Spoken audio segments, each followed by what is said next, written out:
brought to you by Soundlibra.com.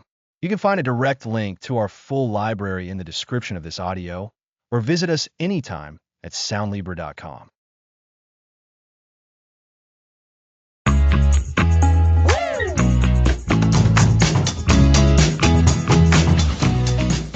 Welcome to the Slow Morning. I'm Alex. And I'm Lisa. We're glad you're joining us today. Before we jump in, just a quick heads up that while we're discussing wellness and stress, this show isn't medical advice, so always consult with a professional for your specific health needs. That's an important note. Now, today we begin our journey with a core idea. The whisper of dawn, why slow matters. You know, Alex, mornings often feel like a race against the clock. The alarm blares, and it's a scramble to get ready. It feels like starting the day in crisis mode. That's a common experience. Our culture often celebrates speed, pushing us to do more, faster. This can lead to frantic mornings, leaving us stressed and depleted. We might think cramming more into our mornings equals success, but often leaves us feeling out of sync. Starting a day feeling already drained, it's like beginning a marathon without any training. So, the Slow Morning series is about shifting that pattern, right? Exactly. It's about making our mornings intentional and calm, not dictated by haste. Think of your morning as the foundation of your day. If that foundation is shaky, the whole day can feel unstable. A shaky foundation, that makes sense. So, why is starting slowly so crucial? What happens when we rush? When we rush, our bodies release stress hormones like cortisol. This can make us anxious, irritable, and unfocused. Our brains get a signal. Danger, act fast. This isn't ideal for clear thinking or enjoying the day. So, rushing actually sabotages our own ability to perform well. What's the peaceful alternative? The alternative is a gentle transition from sleep. Instead of a jarring alarm, imagine waking naturally or to a soft sound. Allow yourself a few quiet moments before the day's demands begin. Moments to just be without immediately grabbing your phone? Precisely. Moments to breathe, to notice your surroundings, to feel gratitude. These aren't wasted moments. They are opportunities to recalibrate. They help your brain transition smoothly, managing stress hormones more effectively. This leads to greater calm and better focus. So, a gentle start helps create a more resilient and peaceful day. It's like tending to a garden before the midday sun. That's a great way to put it. And it benefits our physical health too. Constant stress from rushing can impact digestion and immunity. A slow morning allows the body to enter a more restorative state. So, the slow morning isn't just about feeling good in the moment, but about building a healthier foundation for life. Yes, the first hour of your day can profoundly influence the next 23. Starting with calm and intention makes you more likely to handle challenges with patience. For those thinking, I don't have time for this, what's your advice? Reframe it. It's not about adding more, but changing how you do things. Maybe wake 10 minutes earlier, but use that time for mindful sipping of your drink instead of checking emails. So, small, intentional shifts, not a massive overhaul. Exactly. Progress over perfection. In this series, we'll explore practical ways to create your slow morning. We'll discuss waking up gently, creating a peaceful bedroom sanctuary, utilizing natural light, and setting intentions. Setting intentions sounds powerful. Learning to proactively guide our days instead of just reacting. It is. Reclaiming your mornings is an act of self-care and empowerment. It's a statement that your well-being matters. To summarize today, we introduced the slow morning as an antidote to frantic living. Rushing triggers stress, impacting focus and mood. A slow morning allows a calm transition, better emotional balance, and sets a positive foundation. It's about intentionality, not idleness. That's a perfect recap, Lisa. The Whisper of Dawn is an invitation to pause, breathe, and choose a more fulfilling start. This shift can transform your days and your life. I'm excited for listeners to experience this. Me too. Next episode, we'll explore waking up without the jarring alarm. We'll focus on greeting the day with peace. Sounds like a fantastic next step. Thanks for listening.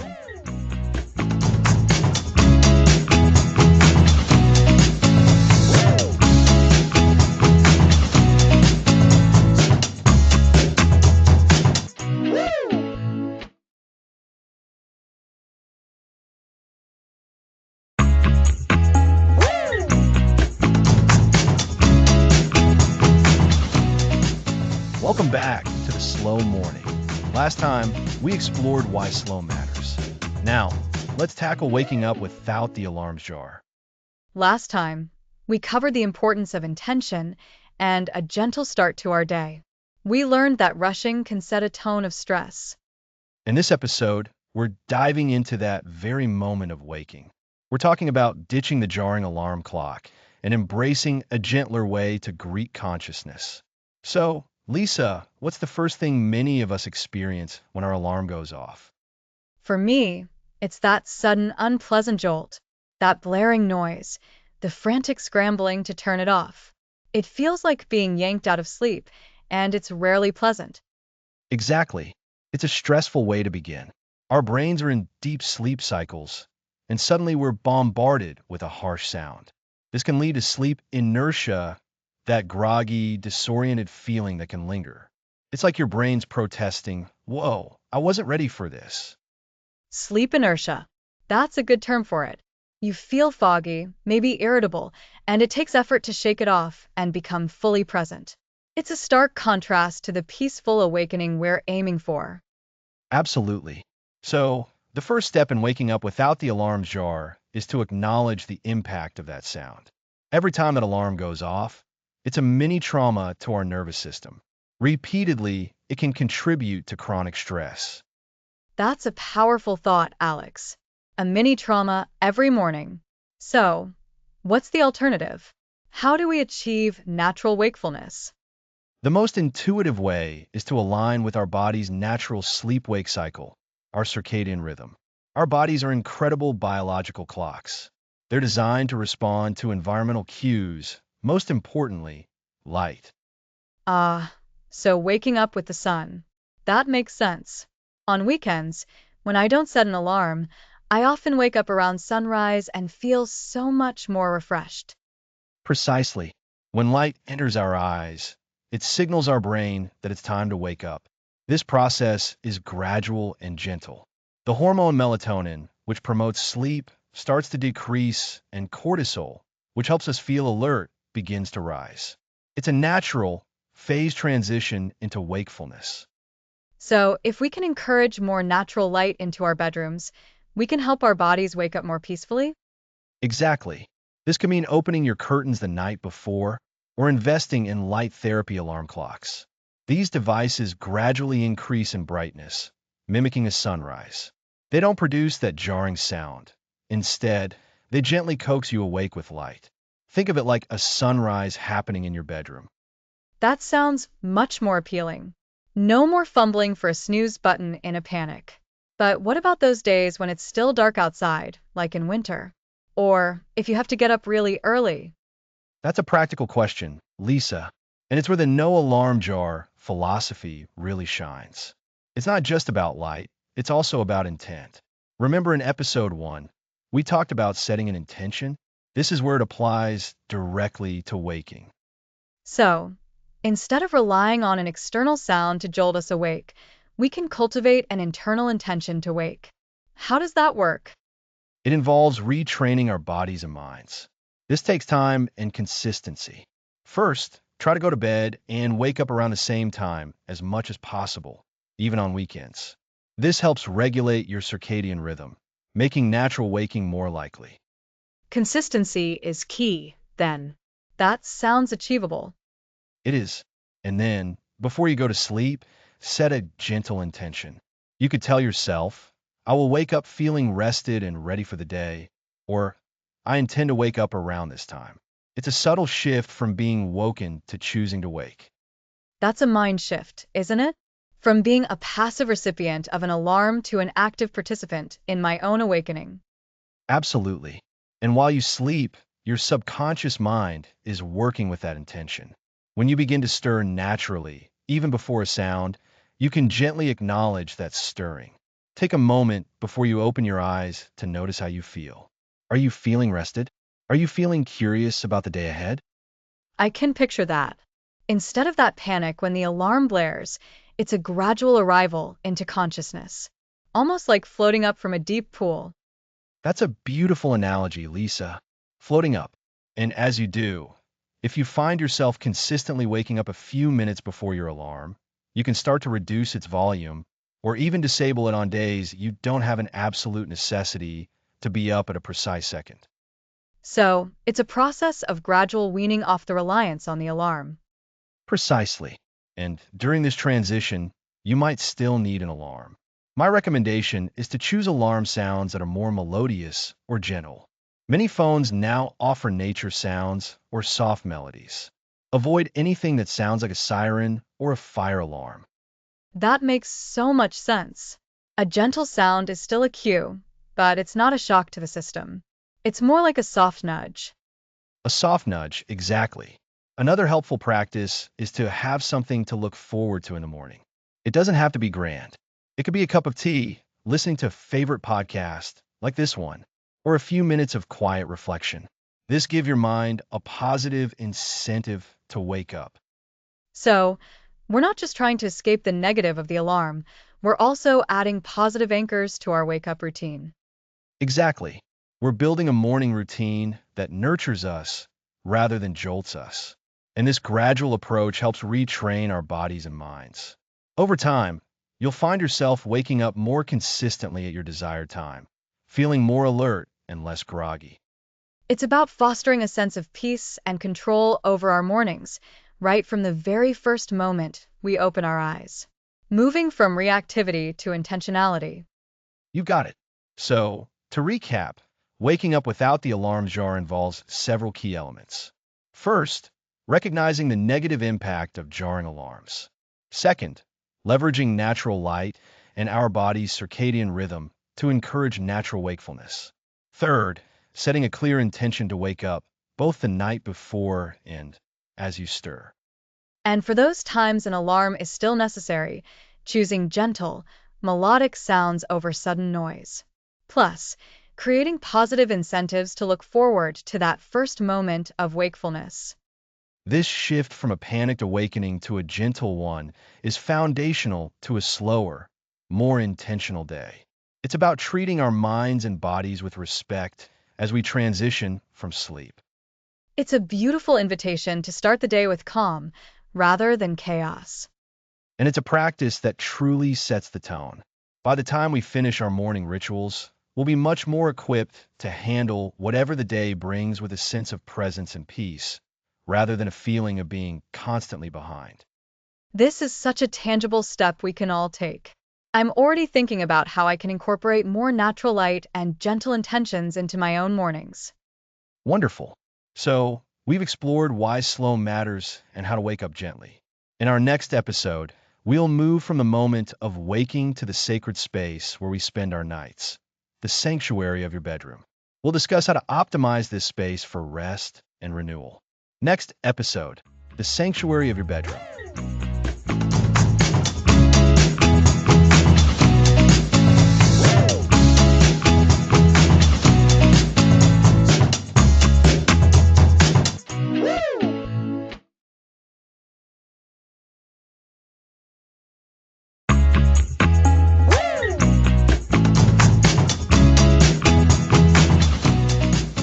Welcome back. Last time, we explored waking up gently. Today, we're diving deep into the sanctuary of your bedroom. The bedroom.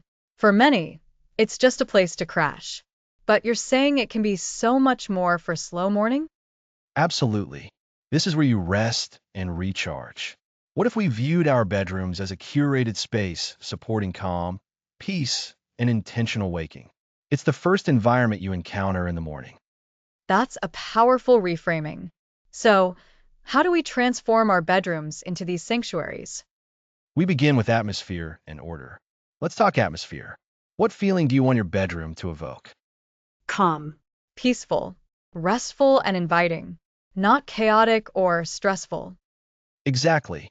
And the biggest disruption is often clutter. A cluttered room can lead to a cluttered mind. So, step one is decluttering. Oh, the clutter. It feels like there's always more things than space. It's a common challenge. Envision your bedroom with only essentials, things that bring joy or serve a purpose. Less visual noise means a quieter mind. Think about your surfaces, nightstands, dressers. Are they covered with random items? Aim to clear them, leaving only a few calming elements. What might that look like for you? Maybe just a book, a glass of water, and a small plant on my nightstand. And putting away the work laptop. Perfect. Decluttering creates breathing room, both physically and mentally.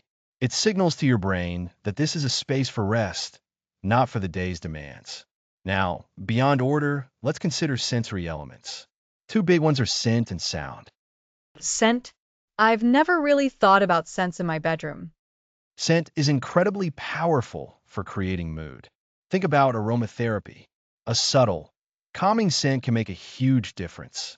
Lavender is a classic for relaxation. A gentle diffuser with lavender oil or a linen spray can create a soothing aroma.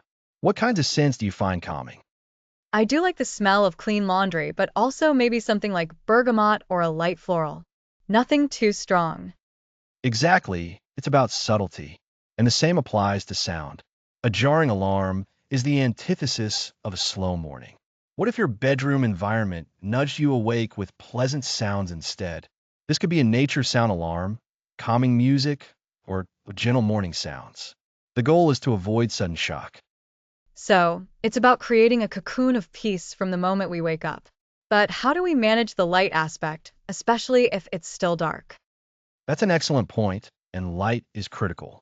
We will explore natural light more in the upcoming episode. But for the bedroom itself, controlling light is key. Blackout curtains are your best friend for ensuring good sleep. They block out disruptive light. However, when it comes to waking up, we want to introduce light gently. How can we do that if it's still dark? This is where a sunrise alarm clock can be revolutionary. Instead of a blaring noise, these lights gradually increase in brightness, mimicking a natural sunrise. This cues your body to wake up naturally, reducing grogginess and that desperate need for caffeine. It's a much softer, more intuitive way to begin your day. A sunrise alarm clock. They sound like a much kinder way to wake up. So, we've talked about decluttering, scent, sound, and light. Is there anything else? Yes, and it's often overlooked, the intention we set for the room. Beyond the physical, what are your bedroom's rules? For instance, is it a tech-free zone after a certain hour? Many of us bring phones, tablets, and laptops into bed, exposing us to blue light late at night and tempting us with endless scrolling first thing. Guilty as charged. My phone is always within arm's reach. It's a common habit, but it's a major saboteur of a slow morning. The blue light disrupts sleep, and checking notifications first thing, before you've had a moment to center yourself, pulls you immediately into the external world's demands. Consider creating a charging station for your devices outside of the bedroom, or at least to one side, and make the bed a no-phone zone after you've decided to wind down. That feels like a big step, but I can see how liberating it might be to not have that immediate digital pull. So, to recap, we're transforming our bedrooms into sanctuaries by 1. Decluttering to create visual calm. 2. Engaging our senses with calming scents and sounds. 3. Carefully managing light, using blackout curtains for sleep and sunrise simulators for waking. And 4. Being intentional about the room's purpose, like making it a tech light zone. You've got it, Lisa. By consciously shaping our bedroom environment, we create a supportive foundation for a slow, intentional morning. It's about making our personal space a true retreat, a place that nourishes us from the moment we wake. This is incredibly actionable. It makes me want to go home and reevaluate my own bedroom space immediately. It's amazing how much impact our immediate surroundings can have on our mindset. It truly is. And remember, this is a process. Start with 1 or 2 changes that resonate most with you. The goal is progress, not perfection. Creating a sanctuary is an ongoing act of self-care. Next episode, we'll delve even deeper into the power of light, specifically natural light, and how to harness it to perfectly synchronize with our body's natural rhythms. We'll be exploring how embracing natural light can be your body's first and most powerful clock.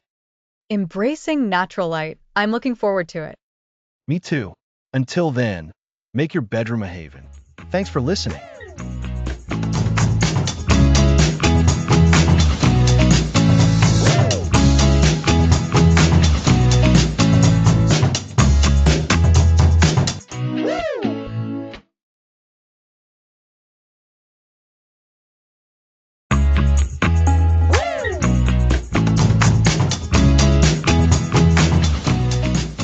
Welcome back to the Slow Morning.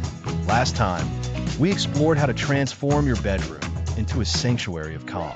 Today, we're going to harness the most natural alarm clock we have, sunlight. Sunlight. It sounds so simple, but I know there's a lot more to it than just opening the curtains. Exactly, Lisa. This episode is all about embracing natural light and how it powerfully influences our body's internal clock. We're going to explore why light is your body's first clock and how you can use it to wake up more gently and set a positive tone for your entire day. So, Alex, when you say body's first clock, what exactly are we talking about? We're talking about your circadian rhythm. This is your body's natural, internal 24-hour cycle that regulates sleep and wakefulness, among many other processes. Think of it as your master biological clock, and the most significant cue that tells this clock when to wake up and when to wind down is light. And this happens even before we consciously feel awake? Absolutely. When light, especially bright natural light, hits the specialized cells in our eyes, it sends signals directly to a tiny region in your brain called the suprachiasmatic nucleus. This area is the command center for your circadian rhythm. Light tells it, okay, it's daytime, time to be alert and active. So, it's like a biological instruction manual for your day. Precisely. And when we get this light signal early in the morning, it helps to suppress the production of melatonin, the hormone that makes us feel sleepy. At the same time, it signals the release of cortisol, a hormone that helps us feel awake and energized. This is why waking up to natural light feels so much gentler than a jarring alarm. That makes so much sense. My body naturally starts to stir when the sun comes up, even if I don't have an alarm set. But what if you live somewhere with very little natural light, or you have to wake up before the sun is even fully up? That's a fantastic question, Lisa.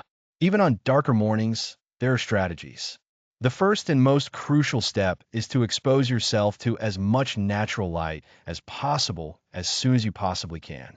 This means opening your curtains or blinds immediately upon waking. Even on a cloudy day, outdoor light is still significantly brighter than indoor artificial light. So it's about maximizing whatever natural light is available. Exactly. Try to get near a window shortly after waking.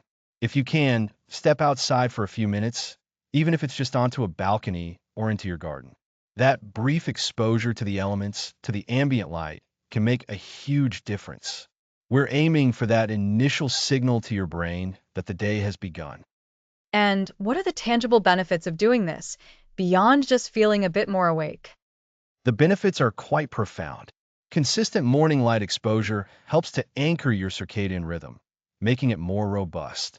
This means you'll likely fall asleep more easily at night and wake up feeling more refreshed.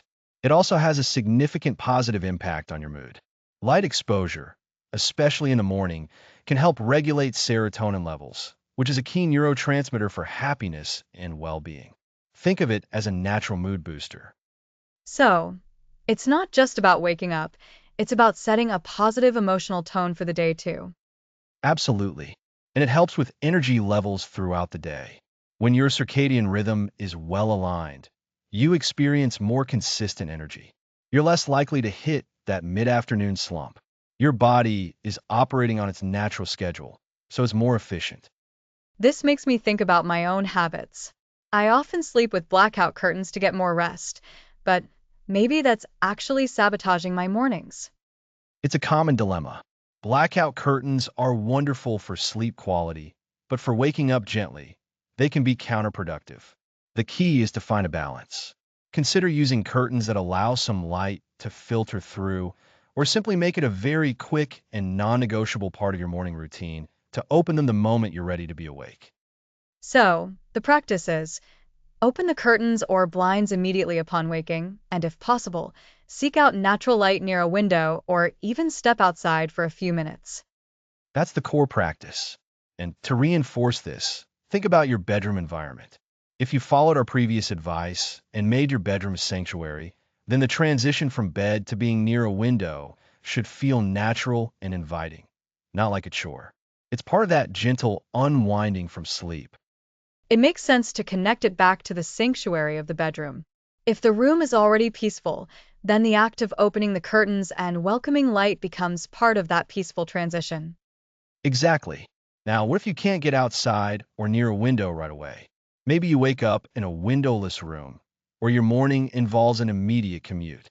In those cases, consider a light therapy lamp. These are designed to mimic natural sunlight and can be very effective, especially during darker months. Ah, I've heard of those. How do they work? They emit a bright light that stimulates those same cells in your eyes that respond to natural sunlight. You typically sit in front of one for 15 to 30 minutes shortly after waking. It's a fantastic alternative when natural light is scarce. The key is to use them early in the morning. Using bright light late in the day can disrupt your sleep. So, be mindful of when you use the light therapy. Early morning is the goal. Precisely. We are essentially trying to trick our bodies into thinking it's a bright, sunny day, or at least giving it the signal that daytime has begun. And this practice is cumulative. The more consistently you expose yourself to morning light, the more reliable your circadian rhythm becomes. It sounds like a powerful habit that requires a conscious effort at first, but then becomes quite automatic. That's the goal. It's about reprogramming your response to waking. Instead of fighting your body's natural signals, you're working with them. You're using the most powerful, natural cue we have to help your body transition smoothly from sleep to wakefulness. So, to recap, natural light is our body's primary signal for its 24-hour circadian rhythm. Getting bright light exposure soon after waking tells our brain to suppress sleep hormones and promote wakefulness.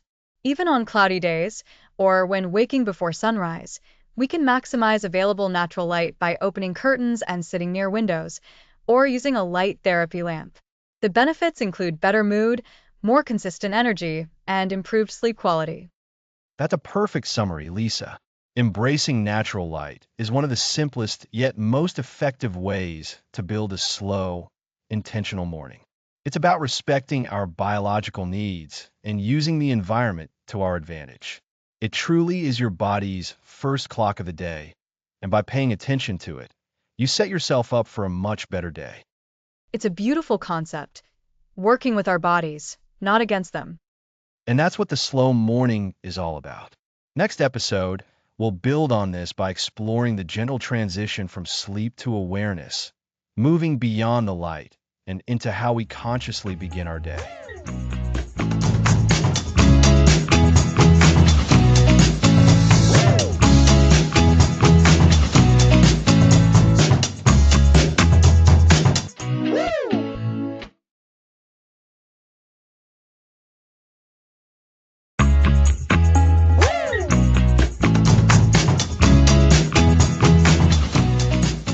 Welcome back to the slow morning. Last time, we explored the incredible power of natural light. Today, we're exploring the gentle transition from sleep to awareness. Oh, I love this topic, Alex. So often, we just jolt ourselves awake by an alarm or by grabbing our phones. This transition time feels like a lost opportunity. It's like we're skipping a crucial step in our own waking process. Exactly, Lisa. Think about it. We spend roughly a third of our lives sleeping, entering a state of deep unconsciousness.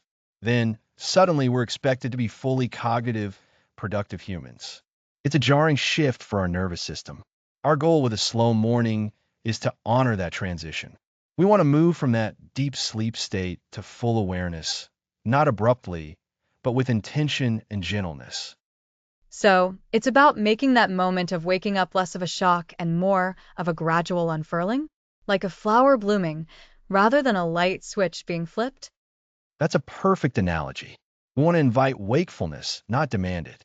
This begins with acknowledging that even before your eyes are fully open, before you've consciously decided to move, there's a space. It's a space where your body is still processing the night, and your mind is just beginning to stir. And what can we actually do in this space? We're not exactly jumping out of bed and doing jumping jacks, right? Not usually, no. The beauty of this transition is its simplicity. It's about engaging with your body and your breath in a way that's deeply present. The first thing we can do is simply notice. Notice where you are. Notice the feeling of your body against the mattress. Is there any tension? Just noticing. That's it? That's it for a start. And alongside that noticing, we can gently engage our breath. We're not trying to force deep breaths initially. It's more about becoming aware of the natural rhythm of your inhale and exhale. Feel the air entering your nostrils, filling your lungs, and then releasing. This simple act of conscious breathing anchors you in the present moment. It's like a soft lighthouse beam guiding you from the sea of sleep towards the shore of wakefulness. So, it's like a gentle reset button for your nervous system, instead of hitting the panic button with a jarring alarm. Precisely. And as you become more aware of your breath, you can start to incorporate some very gentle movements. Think about what feels good. Can you wiggle your toes? Can you slowly flex and extend your fingers? Perhaps a gentle stretch through your arms, as if you're reaching for something soft and inviting. I can picture that. It's not about a full yoga routine, but just exploring your body's capacity to move again. Exactly. You're reacquainting yourself with your physical form. You might draw your knees gently towards your chest or arch your back slightly. The key is to listen to your body. What's asking for? It's a conversation, not a command performance. This is also a wonderful time to cultivate a moment of gratitude. Before the demands of the day rush in, can you bring to mind one thing you're thankful for? It could be as simple as the comfort of your bed, or the sunshine you hope to see, or even just the fact that you have this moment to transition peacefully. That's a powerful anchor. Starting the day with gratitude can shift your entire perspective, can it? It moves you away from a lack mindset to an abundance mindset right from the get-go. Absolutely. And this gratitude doesn't have to be grand. It could be a tiny, almost whispered thought. Thank you for this breath. Thank you for another day. The intention behind it is what matters. So, to recap this gentle transition process so far, it begins with noticing where you are, becoming aware of your breath without forcing it, and then introducing very gentle, exploratory movements that feel good for your body. And woven into this, a moment of simple gratitude. It sounds so simple, yet so profound. I can see how practicing this consistently would completely alter the feeling of waking up. Instead of dreading the alarm, you might actually look forward to that quiet, mindful moment. That's the hope. Because when you transition gently, you're not sending your body into a fight or flight response. You're fostering a sense of calm, a sense of agency. You're not being pulled into the day, you're choosing to enter it. This calm state is far more conducive to focus, creativity, and emotional resilience throughout the day. It's like preparing the soil before planting. You wouldn't just toss seeds onto hard, unyielding ground. You prepare it, make it ready to receive. This transition is preparation for your day. Wonderful point. And building on that preparation, we can think about the why behind this gentle awakening. Remember in episode 2, we talked about waking up without the alarm's jarring effect? This gentle transition is the practice that supports that. It's what you do in that space before you're fully ready to face the world. It honors the connection between your body, your breath, and your mind. And it's about cultivating presence, even in those first few moments, right? Being here in this body, with this breath instead of immediately being swept away by thoughts of what needs to be done. Exactly. Presence is the cornerstone of a slow morning. And this transition is the perfect training ground. When you are present with your gentle stretches, when you are present with your breath, you are practicing mindfulness. You are learning to inhabit your own experience rather than just letting your mind race ahead. So, the key takeaways for our listeners about this gentle transition from sleep to awareness are: be present with your body and surroundings without judgment. Gently engage with your breath, observing its natural rhythm. Introduce simple, exploratory movements that feel good. And cultivate a brief moment of gratitude. These are all practices that can be done before you even get out of bed, and they don't require any special equipment. They're truly accessible to everyone, and the cumulative effect is immense. By honoring this liminal space, we begin our day from a place of calm, connection, and intention. We're not just waking up, we're consciously choosing to rise. It's a beautiful way to begin. So, rather than counting down the minutes until you have to be awake, you learn to savor those first few moments of conscious experience. And this sets the stage for everything that follows. Tomorrow, we'll build on this foundation by discussing how to set your intention for the day rather than just jumping into your to-do list. It's about moving from being reactive to being proactive in a mindful way. Excellent. So, our gentle transition today leads us directly into setting our intentions for a slow morning. I can't wait. Next episode, setting your intention, not your to-do list.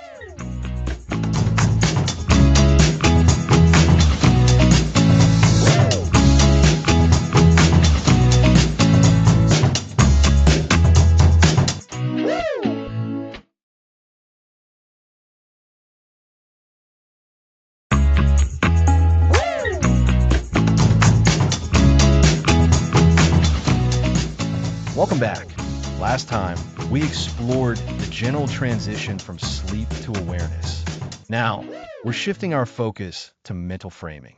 Today, we're talking about setting your intention, not your to-do list. That's a really important distinction, Alex. So often, our mornings are dictated by urgency. We wake up thinking about everything we have to do, but you're suggesting a different way to frame our day. Exactly. Remember in episode 1, The Whisper of Dawn, we talked about why slow matters. A core reason is reclaiming control over our internal state. Setting a clear, guiding intention for your day is a powerful way to do that, long before you look at your email. So when we say intention, what are we really talking about? Is it the same as a goal? Goals are about achieving something specific, like finishing a report or completing a project. An intention is more about how you want to be or how you want to approach things. It's about the quality of your experience and the spirit in which you engage with your day. Okay, a goal is an endpoint, an outcome, but an intention is a direction or a feeling to cultivate throughout the process. Precisely. Your to-do list is filled with actions you need to take. Your intention is the energy or the mindset you bring to those actions. A goal might be prepare the presentation. An intention could be to communicate clearly and confidently, or perhaps to be open and receptive. I like that. So, if my to-do list says respond to all emails, my intention might be to respond with thoughtfulness and efficiency. That feels much less overwhelming than just the sheer volume of emails to tackle. You've got it. And the to-do list can quickly become a source of anxiety or a checklist of demands. An intention, however, should feel inspiring and achievable. It's not about ticking off boxes. It's about creating a state of being that supports you through your tasks. And how do we actually create an intention? Do we just pick a word that sounds nice? A simple, effective method is to ask yourself, what kind of day do I want to have at its core? How do I want to feel as I move through it? What quality do I want to bring to my interactions and my work? Words like clarity, kindness, patience, focus, or joy can capture this essence. So, I could wake up and think, today, my intention is clarity. Then, as I go through my day, I can check in with myself periodically. Exactly. It becomes a gentle compass. You notice if you stray from that feeling or quality and then mindfully bring yourself back. It's a soft redirection, not a harsh self-correction. Imagine you're traveling. Your destination is the goal. Your intention is choosing to travel by a scenic route or to be open to unexpected experiences along the way. That's a beautiful analogy. It takes the pressure off immediate achievement and focuses on the process and the richness of the journey itself. And this connects directly back to the whisper of dawn from the first episode. A to-do list often screams demands and urgency. An intention whispers gentle guidance. It's about setting a singular, guiding principle for your day. Trying to hold too many intentions at once can lead to dropping them all, much like trying to follow too many directions. So, simplicity is key here too. One clear, resonant intention. Absolutely. And choose an intention that genuinely speaks to you and feels supportive.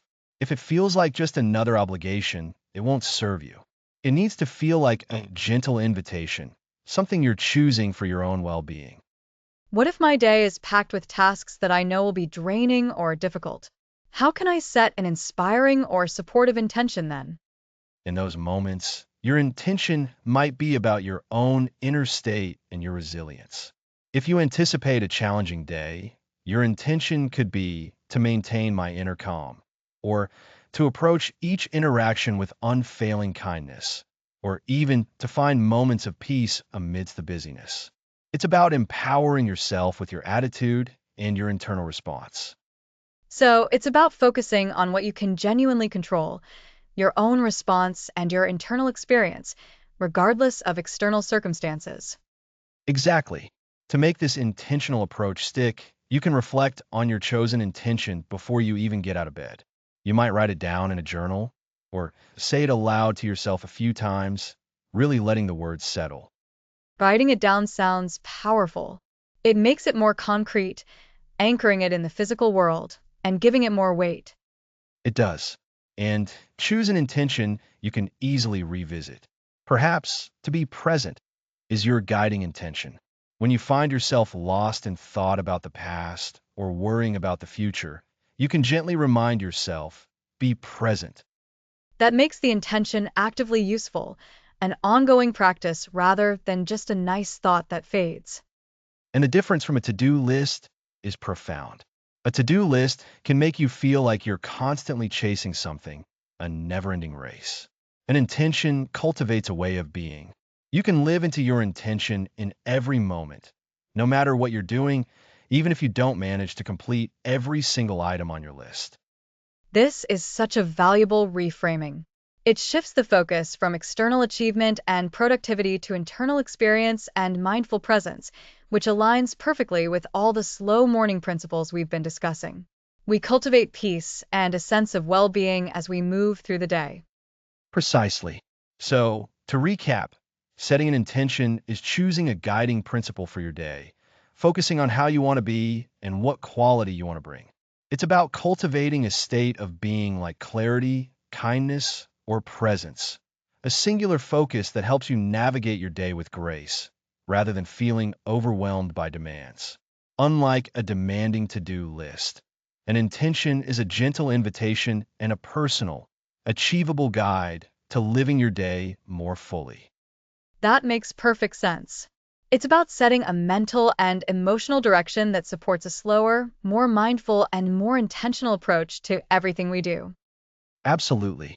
And in our next episode, we'll build on this foundation of setting intentions by looking at how to craft your own mindful morning blueprint, bringing all these elements together into a sustainable practice.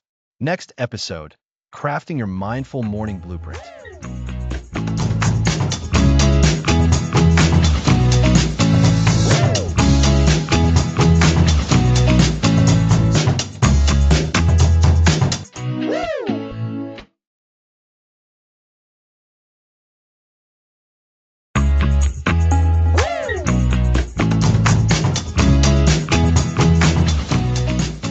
Welcome back to the Slow Morning. We've explored setting your intention. Today, we craft your mindful morning blueprint.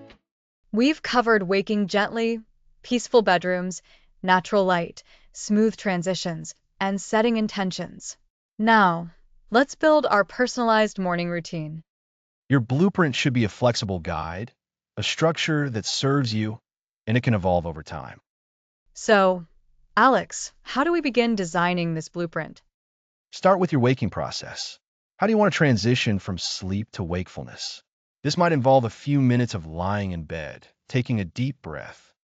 So, the first block is a mindful awakening, starting the day with awareness.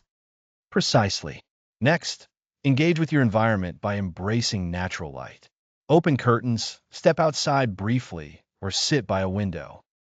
Noticing your surroundings and being present as you start your day. Absolutely. Then, move to mental and emotional preparation. This is where setting your intention comes in. Reflect on what you want to cultivate today: peace, focus, kindness. This shifts us from just waking up to waking up with purpose. Exactly. Now consider personal practices.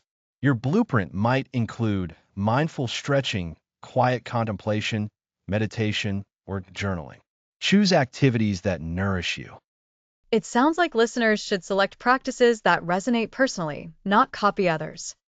Crucially, yes, your blueprint should reflect your unique needs. If meditation feels like a chore, try mindful breathing or inspiring reading. The key is self-nurturing activities. How do we structure this? With rigid time slots? Think in terms of moments or blocks of time. For example, after waking and letting in light, I'll spend 5 minutes in quiet reflection. This allows for flexibility. That makes it less intimidating. It's about making space for these activities. This is a great way to approach it. So, we're creating a sequence of activities that build upon each other. Indeed. Your morning blueprint is a living document for your day. It's your personal roadmap to a more peaceful, purposeful start. To recap the building blocks for our mindful morning blueprint. First, a gentle awakening process. Second, connecting with natural light. Third, setting your intention. And fourth, dedicating time to a personal, nourishing practice. That's a fantastic summary, Alex. Remember, flexibility is key. The quality of your presence matters more than the quantity of minutes. This is so empowering, taking control and shaping your morning to support well-being. It truly is. Pay attention to how your blueprint makes you feel and adjust as needed. It's a journey of self-discovery. To design your blueprint, start small with one or two elements that appeal to you most and build from there. Perfectly said. Next episode, the nourishing pause, slow breakfast rituals. Thanks for listening.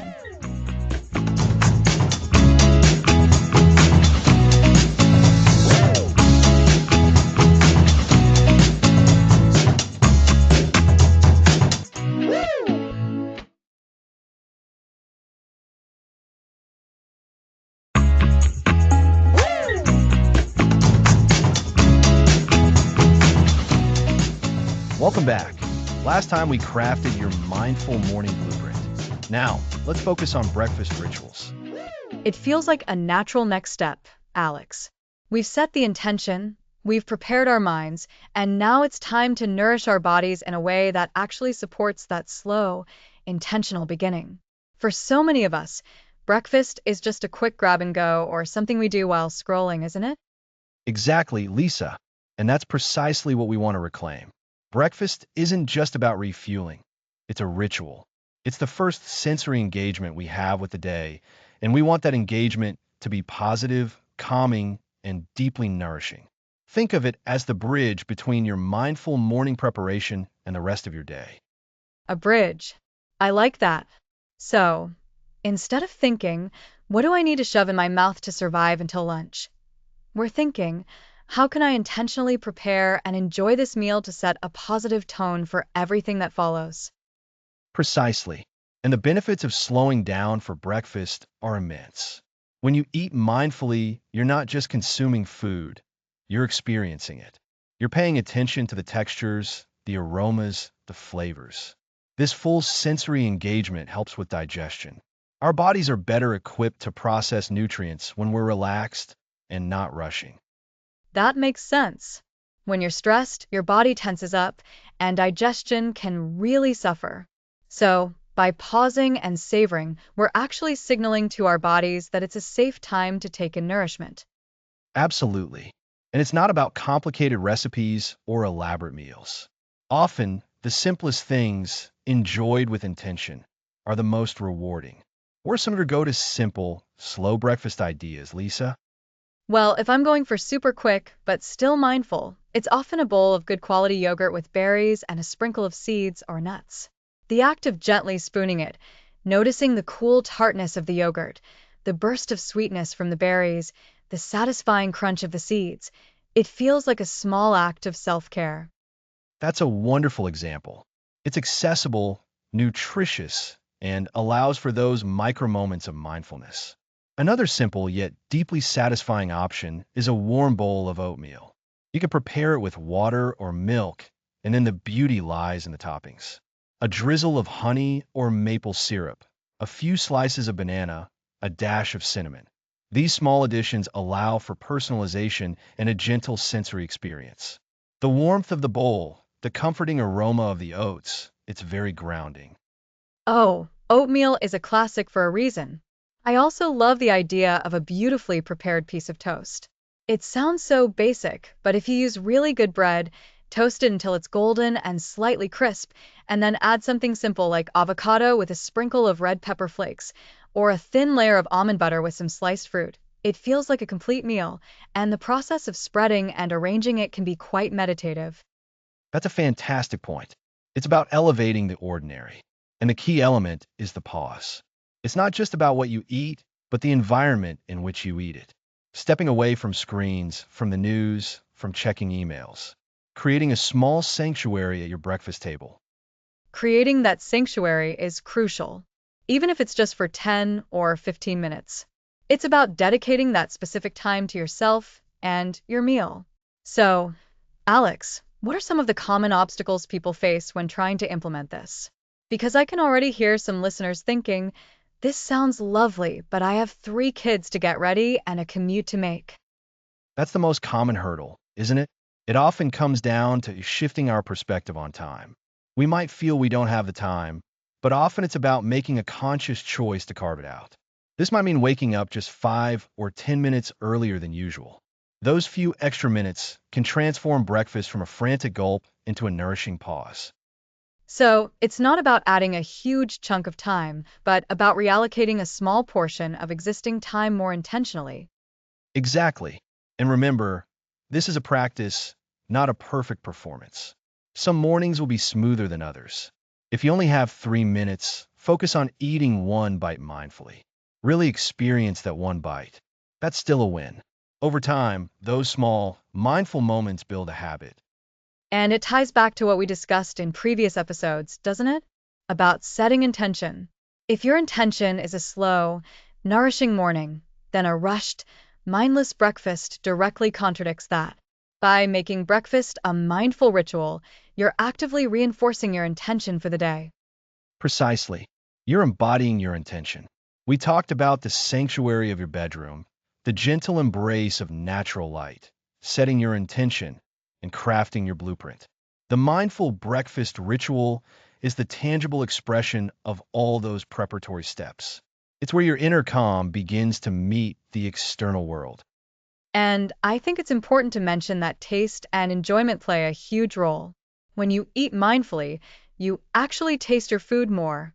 You discover new nuances. That slightly bitter note in your coffee you never noticed before, the subtle sweetness in a piece of fruit you tend to just gulp down. It makes the experience so much richer. It truly does. And that enriched sensory experience can ripple outwards. When you start your day feeling nourished, calm, and present, you're far better equipped to handle the inevitable demands of the day with grace. You have a reservoir of calm to draw from. It's like you've filled your emotional and physical cup first, so you have more to give to others. It's not just about nourishment, it's about setting a foundation for connection and presence. Absolutely. So, to recap this episode, we're reframing breakfast as a nourishing ritual, not just a refueling stop. We're encouraging you to slow down, engage your senses, and savor your food. Simple, nutritious options like yogurt with berries, oatmeal with toppings, or elevated toast can be wonderful vehicles for this practice. The key is the pause, creating a small sanctuary, and recognizing that even a few mindful minutes can make a profound difference. And we've seen how this connects back to our earlier discussions on intention and creating a blueprint. This intentional eating is a powerful way to embody that slow morning energy. Indeed. So, this week, I challenge you to find just 5 minutes for a slow, mindful breakfast.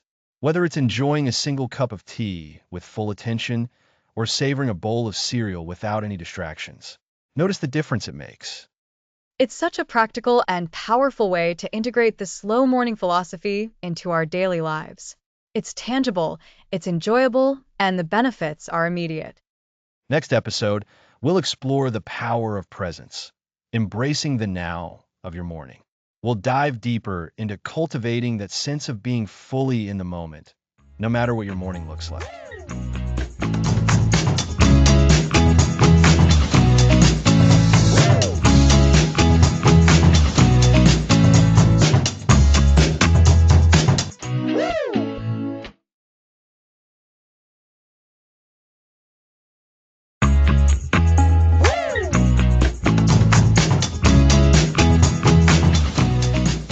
Welcome back.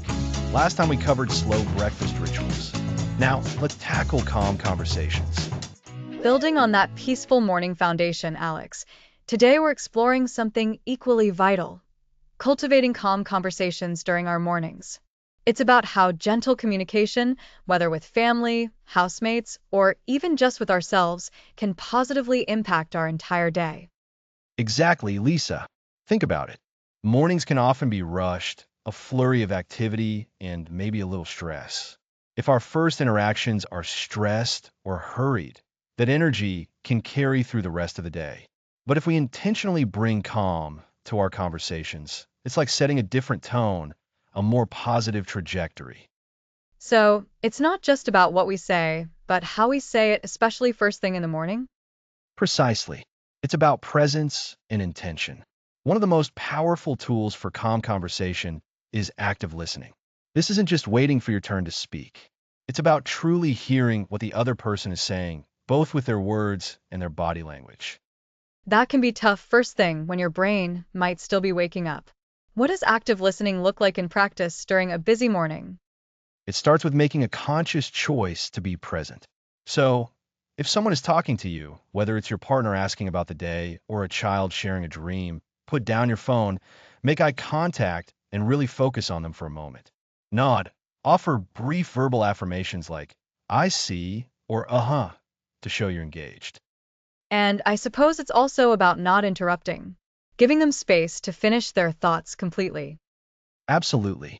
Giving that space is a profound act of respect. It shows you value their perspective. And when you do speak, try to do so calmly and clearly. Avoid raising your voice, even if the other person seems agitated. Your calm demeanor can be incredibly disarming. It's like a ripple effect. Carrying that calm forward. I like that. So, putting down distractions and truly listening seem to be the cornerstones. What about the content of our conversations? Are there certain topics we should approach gently? Generally, yes. Mornings might not be the best time for deep, complex discussions or addressing serious disputes. Try to reserve those for when everyone is more rested and focused. Instead, focus on connection. Simple greetings, asking how someone slept, or sharing a brief, positive observation about the day ahead can be very effective. So, light and connective, like sharing something you're looking forward to, or a simple compliment. Exactly.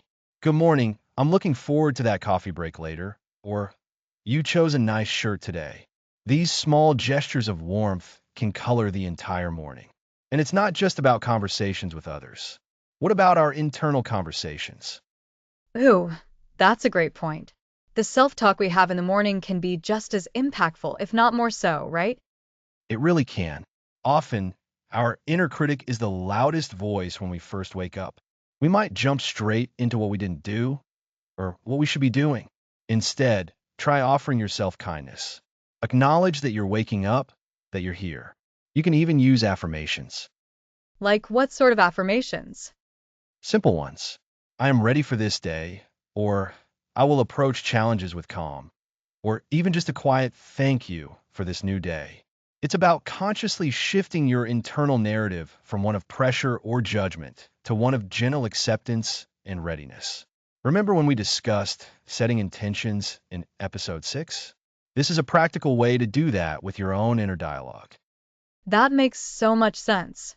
It's like our morning conversations, internal and external, are setting the emotional weather for the day. If we start with a storm of rushing and criticism, that's what we're likely to experience. You've captured it perfectly, Lisa. And this all connects back to the mindful aspects we explored in episode 5, the gentle transition, and the nourishing pauses from episode 8. It's all about being intentional and choosing peace over haste.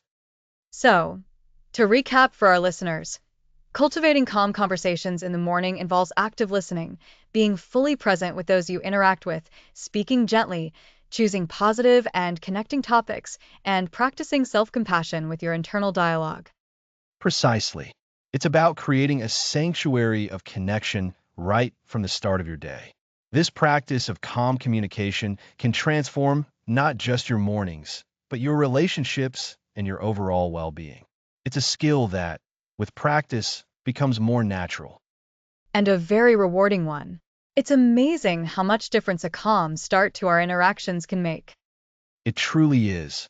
And on that note of connection and calm, we'll pause here. Next episode, we'll explore the power of presence and truly embracing the now of your morning. Thanks for listening.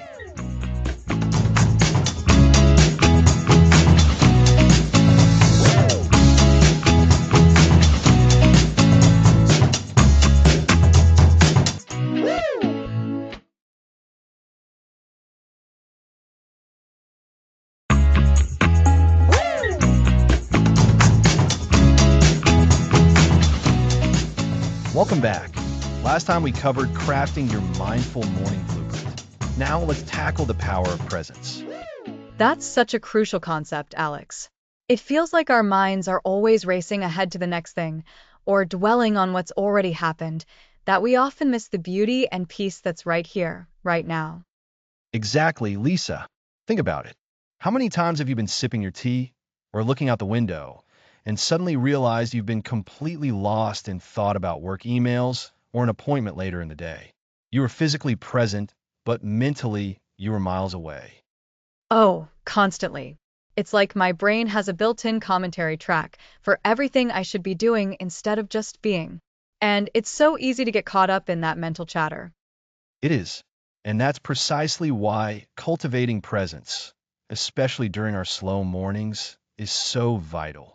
A slow morning isn't just about moving at a slower pace.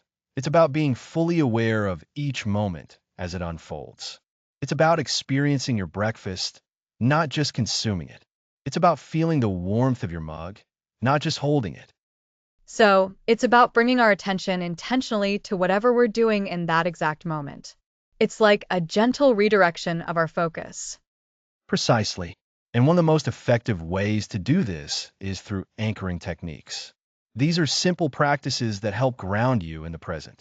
The most fundamental anchor is your breath. Your breath is always happening, always in the now. Ah, yes, the breath. It sounds so simple, but it really is powerful. When I find my mind starting to spin, just a few conscious breaths can bring me back. They can. And you can make it even more intentional. As you sip your coffee, perhaps notice the warmth spreading through your body. Feel the texture of the mug in your hands. As you eat your breakfast, really taste the food. What are the flavors? The textures? Is it sweet, savory, crunchy, smooth? It's amazing how much more you notice when you actually pay attention. I often find myself just mechanically chewing without really tasting anything. Bringing that sensory awareness back is a game changer. It really is. And this is where we move away from the typical hurried mindset. The hurried mindset is characterized by constant distraction, a feeling of always being behind, and a disconnect from our immediate surroundings. A mindful morning on the other hand, is about reconnecting with yourself and the world around you. It's like a mental decluttering. We're literally clearing out the mental spam that floods in when we're not paying attention. That's a great way to put it. And this mental clutter is what often sabotages our morning peace. We wake up with a to-do list already running in our heads, or rehashing a conversation from the day before. This robs us of the opportunity to start the day fresh and with a sense of calm. So, when we talk about embracing the now, it's about actively choosing to be where our feet are, so to speak, in that moment. Exactly. And there are other anchors you can use too. If you're enjoying a moment of quiet, simply notice the sound around you.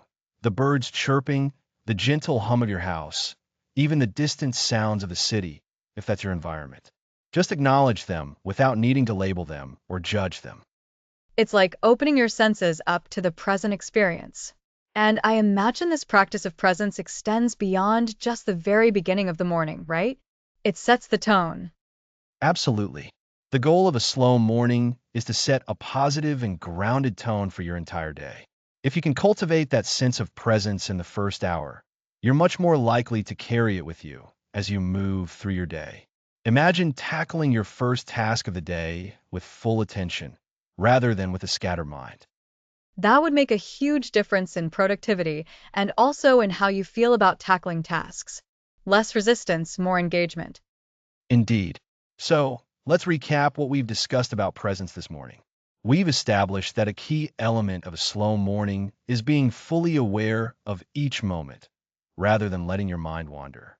We talked about how the mental clutter of rushing and worrying can sabotage our peace. And we introduced the concept of anchoring techniques, with the breath being our most fundamental tool. We also explored using other sensory experiences, taste, touch, and sound, to bring us back to the present moment. That's right. The overall goal is to disconnect from the mental chatter and reconnect with the now, which helps to reduce that hurried mindset and offers a sense of calm and focus. By practicing this consistently, you're setting a more intentional and peaceful tone for your entire day. It's like training a muscle. The more you practice bringing your attention back, the easier it becomes. Precisely. And it's a continuous practice. There will be moments, even with the best intentions, where your mind drifts. The key isn't to never drift, but to gently, without judgment, bring your attention back. Think of it as an invitation to be present. It's a much kinder approach than beating ourselves up for getting distracted. And it makes the whole concept of a slow morning feel much more achievable and sustainable. It does. So, as you move forward with your slow morning practice, I encourage you to actively seek out these moments of presence. Wherever you are, whatever you're doing, take a moment to really be there. Feel your feet on the ground. Notice the air around you and engage with the immediate experience. And remember, it's not about perfection, it's about practice. So, next time you find yourself lost in thought, just gently guide yourself back with your breath or a simple sensory observation. Excellent reminder, Lisa. And that brings us to the end of our discussion on the power of presence. We'll be looking at overcoming morning obstacles next time, because life doesn't always go according to plan, and we need strategies for when things get tough. Thanks for listening.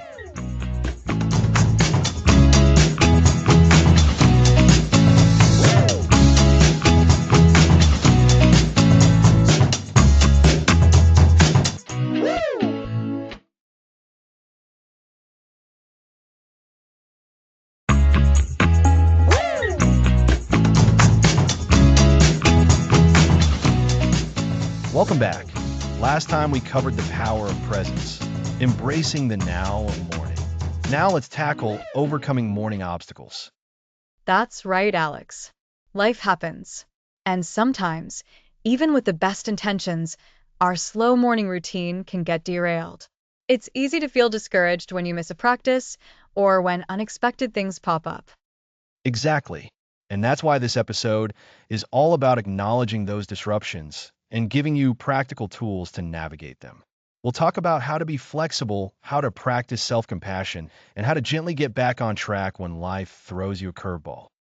So, what's the first hurdle we often face, Alex? One of the most common is simply unexpected delays. Maybe the kids are up earlier than usual, or there's an unexpected work email that demands immediate attention. Or perhaps you just didn't sleep well, and hitting snooze for an extra 10 minutes feels like a huge victory. Oh, I can definitely relate to that last one. It feels like a major setback when you wake up feeling groggy and your carefully planned morning feels impossible. It can feel that way, but the key here is flexibility. Instead of seeing a delay as a complete failure, can we adapt? If our usual hour-long meditation is out, can we do 5 minutes? If we can't have our slow, leisurely breakfast, can we at least savor 2 mindful bites before we have to rush? It's about adjusting the scale of the practice, not abandoning it entirely. So, it's not about perfection, but about persistence, even in smaller forms? Precisely. Think of it like a river. If a large log falls into the water, the river doesn't stop flowing. It finds a way around the obstacle. We can do the same. Perhaps instead of sitting down for a quiet reading session, you listen to an inspiring podcast on your commute. Or maybe your mindful movement is now a brisk walk to grab coffee. The spirit of the slow morning can still be present. That's a great analogy, Alex. And it leads us to another big obstacle: lack of motivation. Some days, the thought of getting out of bed and doing anything feels like a monumental task. The motivation mountain. This is where self-compassion becomes our most powerful tool. On days like this, instead of berating ourselves for feeling unmotivated, we need to acknowledge it. Okay, I'm feeling really low on energy today. That's all right. This acknowledgement is the first step to moving forward. And what's the next step after acknowledging it? Lowering the bar significantly. When motivation is low, we don't aim for our full, ideal slow morning. We aim for the absolute bare minimum. Maybe that's just drinking a glass of water mindfully, or stretching for 60 seconds, or simply sitting by a window and looking outside for a moment. These tiny, achievable actions prevent us from falling completely off the wagon. It sounds like focusing on tiny wins. Exactly. And these tiny wins build momentum, surprisingly. Even the smallest act of self-care can create a ripple effect. Remember how we talked about setting intentions in episode 6? On low motivation days, your intention might simply be, I will do one small thing for myself. I like that. It feels achievable and kinder than, I must do my full routine. Now, another common obstacle is external demands. Life often pulls us in many directions, and sometimes those demands directly conflict with our desire for a slow start. This could be a demanding job, family responsibilities, or unforeseen emergencies. This is where it feels truly challenging to carve out that personal space. It is. And in these situations, we have to be strategic. Sometimes it means getting creative with when we practice. Could you wake up 15 minutes earlier on a Saturday for some quiet reflection? Or perhaps dedicate your lunch break to a mindful walk instead of eating at your desk. It's about finding pockets of peace, even if they aren't in the traditional morning slot. So, not Mizi rigidly adhering to a morning time frame, but being open to incorporating slowness throughout the day? Yes, and sometimes it means setting boundaries. This can be incredibly difficult, but it's crucial. Learning to say no to things that aren't essential or negotiating for more manageable workloads can free up that mental and physical space for ourselves. It's a learned skill for sure. And what if we completely miss a day, or even a few days? How do we avoid that feeling of, I've failed, so what's the point? That's the self-judgment creeping in, and we need to consciously push it aside. The beauty of the slow morning and the practices we've discussed is that they are there for you always. You don't have to earn them. You can simply return to them. Think of it like a garden. If a storm comes and knocks over some plants, you don't rip out the whole garden. You pick up the fallen plants, tend to the soil, and help them grow again. Helping them grow again. That sounds much more empowering. It is. The key is to approach these moments with self-compassion and a spirit of gentle redirection. Instead of, I messed up, try I'm back. It's a subtle shift in language, but it can make a huge difference in how you feel and your willingness to re-engage with your practices. So, To recap what we've discussed for overcoming obstacles, it's about embracing flexibility rather than striving for perfection. We can adapt the scale of our practices when time is limited. Right? And when motivation wanes, we lean into self-compassion and focus on the smallest, most achievable actions to build momentum. We also talked about being creative with when we incorporate these practices, looking for pockets of peace throughout the day, and the importance of setting boundaries to protect our time and energy. And finally, when we do falter, it's crucial to avoid self-judgment and instead practice gentle redirection, welcoming ourselves back to our routines with kindness. This really brings the whole series into a practical, real world context. It's not just about how to have a slow morning, but how to keep having a slow morning, even when life gets messy. Exactly. Because the goal isn't a flawless routine. It's a gentler way of living that we can return to day after day through thick and thin. And with that, we're reaching the end of this episode. We've covered so much ground in the Slow Morning series. Next time, we'll be wrapping it all up with a look at how to carry the principles of a slow morning into a beautifully slow day. I'm really looking forward to it. Join us next time for our final episode.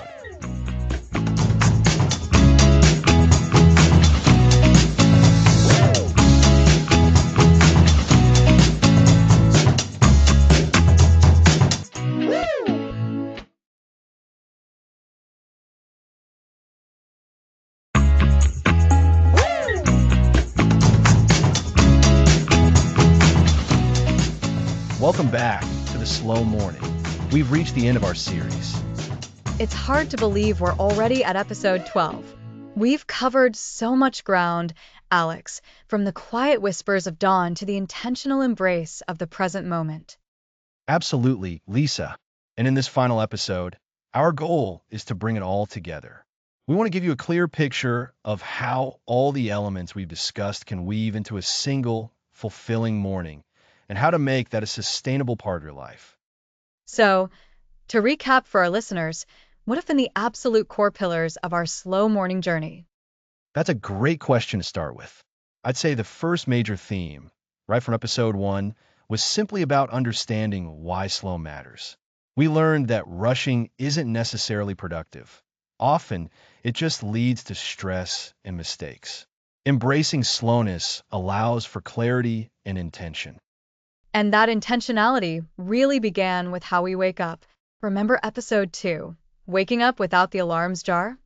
We talked about ditching jarring alarms for gentler methods, and episode 3 built on that by focusing on creating a sanctuary of your bedroom, a space that supports a peaceful transition. Exactly. And the natural world plays such a huge role in that transition. Episodes 4, Embracing Natural Light, and 5, The Gentle Transition, emphasize how aligning our bodies with natural light cycles helps us wake up more naturally, making that shift from sleep to awareness so much smoother. Then we moved from the physical to the mental and emotional. Episode 6, Setting Your Intention, Not Your To-Do List, was a big one for me. It's so easy to jump straight into tasks, but taking even a minute to simply set a calm intention can change the entire tone of the day. And that leads directly into episode 7, Crafting Your Mindful Morning Blueprint. This is where we encourage listeners to actually plan a slow morning, to be deliberate about creating those calm moments. It's not about having a rigid schedule, but about designing a framework that works for you. And what's a blueprint without sustenance? Episodes 8 and 9, The Nourishing Pause, Slow Breakfast Rituals, and Cultivating Calm Conversations, Morning Connections, highlighted the importance of mindful eating and connecting with loved ones. These aren't just about fueling the body, they're about feeding the soul. Those connections, whether with yourself or others, really tie in episode 10, The Power of Presence, Embracing the Now of Morning. It's about being fully where you are, savoring those quiet moments before the demands of the day begin to intrude. And finally, in episode 11, Overcoming Morning Obstacles, we acknowledge that life isn't always perfect. We talked about how to navigate those days when things inevitably go wrong and how to gently steer back to your slow morning practice without self criticism. So, when we talk about creating a beautifully slow day, it's really about taking all these principles and allowing them to flow. It's about recognizing that your morning sets the tone for everything that follows. If you start your day with a sense of calm, intention, and presence, those qualities tend to ripple outwards. It's like building a strong foundation. If that foundation is solid and peaceful, the rest of the structure, your day, is much more likely to be stable and resilient. Precisely. Think of it this way. When you greet the day with a rushed mind, you're essentially running a marathon before you've even had your coffee. Everything that comes next feels like a response to an emergency. But if you greet the day with a slow, intentional mindset, you're starting from a place of control and peace. That makes so much sense. It's not about adding more to your plate, but about changing how you approach what's already there, starting with those first few moments after waking. Exactly. This isn't about trying to become a completely different person, but about cultivating a more mindful, more intentional way of being. It's about small, consistent choices that add up to significant shifts over time. The sleeping environment, the light, the gentle awakening, these are the building blocks. And then we layer on the mental and emotional aspects, setting an intention, having a flexible blueprint, enjoying nourishing food, and connecting with others. It's a holistic approach to starting your day. It's a commitment to yourself, a commitment to showing up for your day in a way that honors your well-being and allows you to be more effective, more present, and ultimately happier. Remember the idea of building your mindful morning blueprint? That's your personalized strategy. It's not a one-size-fits-all prescription. And it's adaptable.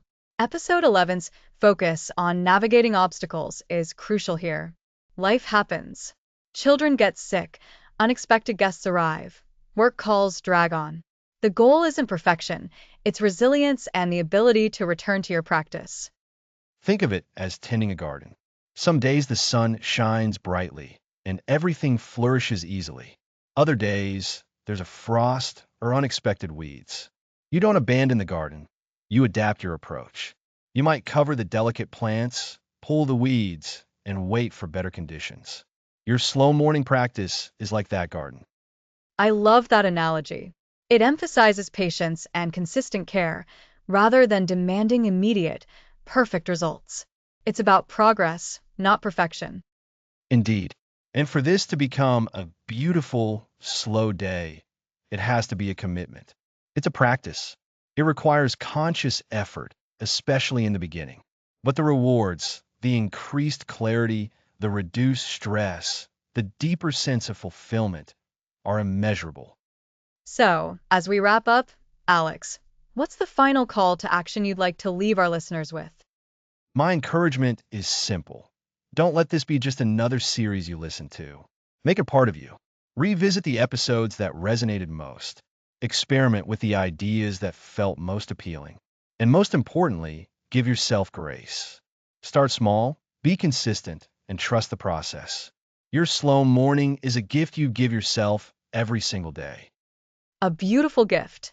And as we've learned throughout this series, that gift of a slow, intentional start can truly transform the entire day and, over time, your life. It absolutely can. Thank you all for joining us on this journey. Thank you for listening. Thanks for listening to this series.